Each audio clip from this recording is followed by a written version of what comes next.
Glovetopus is a stuffed octopus made from a pair of gloves. As you can see, a couple examples here. This guy, I like him. I like his eyes kind of out on the sides. This one, this is the first Glovetopus ever made, the OG, if you will.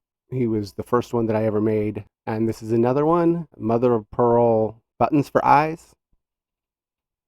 I like this one because it has embroidered eyes. I like the star pattern. Sometimes it looks a little bit like they're dead. I don't like that, but I like the star pattern too. And his beak is coming off. He needs a little love. Time to give the OG some love. And this one with his felt eyes, I like that pattern, and I like how they're kind of spread farther apart. It makes it a little bit more like a real octopus. So the first step is that you line the gloves up like so. I'm going to draw where you sew. You start at the top of the thumb, and you sew up the side, and then you curve in. You need to leave a hole at the top so you can stuff the gloves, and so that's what that is. When you're sewing a Glovetopus, you want to make sure that your stitches are very tight, and that is not something that I'm going to do today. So that's just something that you have to remember.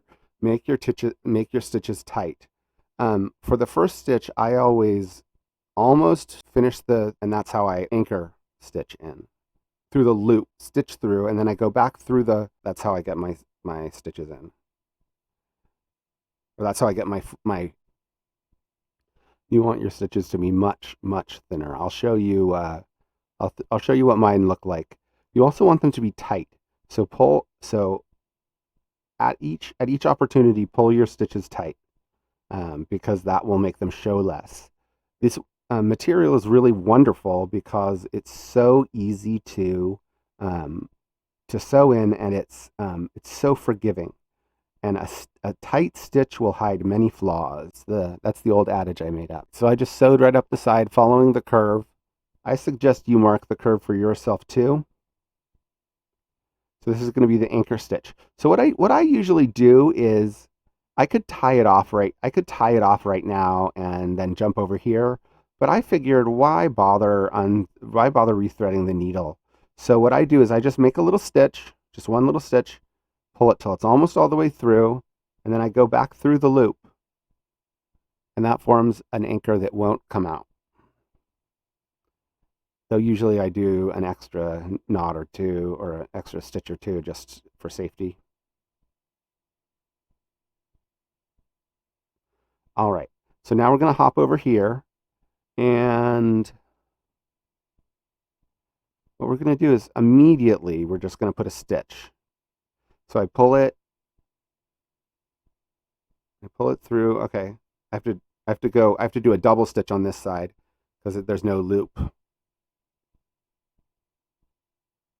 There we go. I left a lot of space here so that it'll stretch, and I can really get my hand in there to stuff it.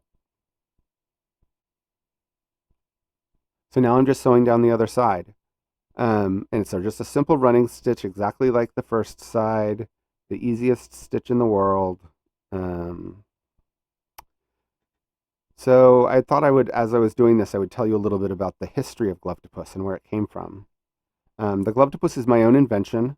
I designed it. I invented it. And so I was having a party. It was a sock animal making party, as you do. Because I'd seen these really cool design for a Socktopus, which is like a sock monkey version of an octopus. And while I was at that party, two people made Socktopus, and I just stitched all of that off camera. I'm really sorry. And I just tied it off at the end. Yeah, sorry.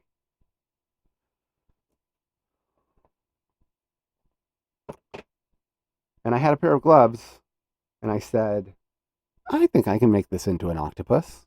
And eventually, I came up with the idea for the Glovetopus. So now it's time to stuff the Glovetopus. I use just normal old stuffing. Um, I take a piece that's about the size of a child's fist, uh, like like this. I mean, I have kind of small hands, but these are about these are slightly smaller than my fists. So I just use any method I can to get down into the fingers. Mostly, what I do is I hold the Glovetopus with one hand, and then I push in with the other hand. Um, some people, like kids, can just get their hands, if you make the hole big enough, they can just get their hands right in there. Um, I might be able to too, but so I just try to fill up the fingers on one side first, and then I switch to the other side, and then I just stuff right through the armhole.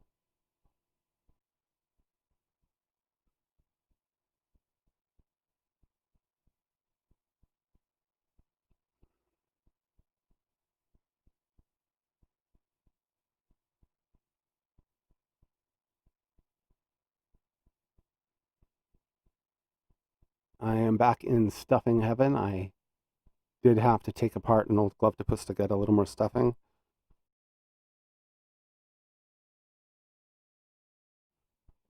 So I'm just sewing across the top.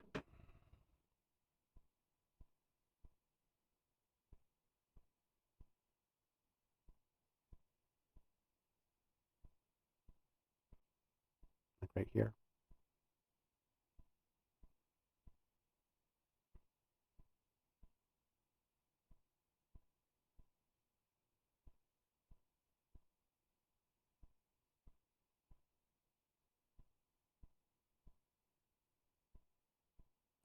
So once again, to make my anchor loop, I or my anchor, I do a little, I sew a thread, go back through the loop of it, and tie it off. I want you to trim the majority of the fabric off the top, not close to the stitches. Don't get too close to the stitches because some gloves like to unravel. Not these polyester magic gloves; they don't unravel for anything.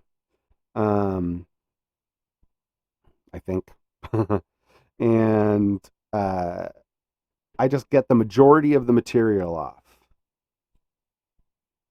I knew I was onto something when I made my first Glovetopus because there was this step where you got this thing and it looks kind of gross. You're like, ugh, it's not gonna be a Glovetopus. It's so ugly. Ugh. But then you realize there's one more step. You have to turn it inside out. You just push up on the middle seam, and then, ta-da! You have a Glovetopus.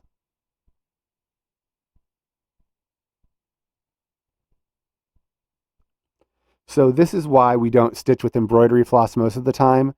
If I had made the stitches tighter, they would have come out a little bit more like this.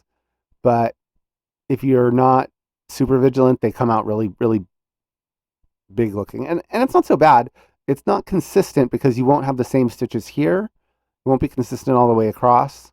But I mean, it doesn't really matter if you're going to just use sewing thread. Just color match and make very small stitches. What I'm doing is I'm making some eyes for the Glovetopus. I'm going to use green for the pupil, and I'm going to use yellow for this pale yellow color for the sclera. So there are the two. You can do it. Yeah, there are the two pupils, but I'm going to give them some sclera. Give them a little more. I don't know. Is the word depth? Make them a little more substantial. I'm going to show you another way to construct parts of your Glovetopus. It is using hot glue. So I'm going to put a little hot glue on the back of this eye. So I put a little bead of glue down, and then I put the pupil over it. That's so I don't accidentally touch the burning hot That is a complete Glovetopus. Here's your glove. Here's our Glovetopus. All right. That's a cute little Glovetopus we made. It didn't take too long. Usually this takes uh, a uninitiated person about 35 to 40 minutes to make. Um, I don't know how long it took me to make it, but I was doing something else while I was doing it, so it's not much for a speed run. But this is the Glovetopus, isn't it cute? I love it. You can hide little things inside of it. You can put it on your head. Do all sorts of things. I'm going to say goodnight. Before I go, I would ask that if you found any value in this video, you go down and hit the like button and the subscribe button. I will be delivering art projects, art project kit reviews, projects you can do with your kids, and projects that you can just do on your own. And so I hope you enjoyed this video, and come on back if you want to see more. Thanks very much.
Just cutting felt into circles.